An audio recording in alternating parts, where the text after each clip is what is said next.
GuitarLessons.com, the #1 name in guitar lessons online. Hi, my name is Nathan Savage. In this guitar lesson, we're going to be talking about the fundamentals of your left hand. Now, I'm going to show you several things that you need to remember, and they're not hard and fast rules, but they are good guidelines for good technique. So, let's talk about just a few of those things real quick. The first thing you're going to want to remember about your left hand is to relax. Always be relaxed so you don't hurt yourself, so you don't have problems with tendonitis or soreness the next day after you get done practicing. Just make sure you're getting relaxed. The second thing I want to talk to you about is the placement of your finger where it is on the fret. Let's say I'm playing a C note on the A string on the 3rd fret. If I fret this note right here, you see it's in the middle of the fret.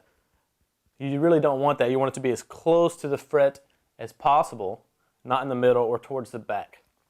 If you play in the middle or towards the back, you can get kind of a buzzy sound. If you play right up against the fret, you're going to get a nice clean sound. So those two things, be relaxed, have your finger really close to the fret, and the other thing I want to talk to you about, the last thing we need to remember, is to have your thumb behind the neck of the guitar right in the middle. As a general guideline, you don't want to have it hanging over the top like this. So those three things, if you remember them, they should set you up for some really good right hand technique. So we're going to learn an exercise now that there's no shape to it, so you really don't have to worry about shapes with your left hand too much. You can really just focus on getting a good sound and having good technique with your left hand. So all you're going to do is we're going to start on our G string, on our G note, on the E string, on the 3rd fret with our index finger. Play that note. Go to the next fret, the 4th fret, with your middle finger. Play that note. Go to the next fret, the 5th fret, with your 3rd finger. Play that note. And that's it. You're going to do that on all 6 strings up, and then you're going to come back down doing the same thing. And one thing you want to remember for your right hand is to use alternate picking.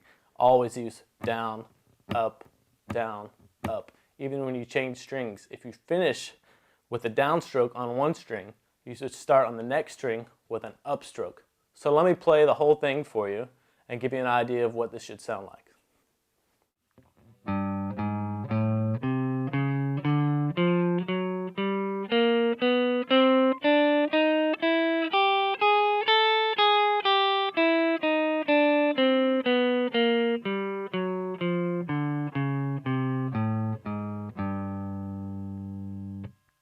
That's it. And you don't have to spend tons of time on this, 5 or 10 minutes a day, just to get your a good idea, get a good start on your left hand technique.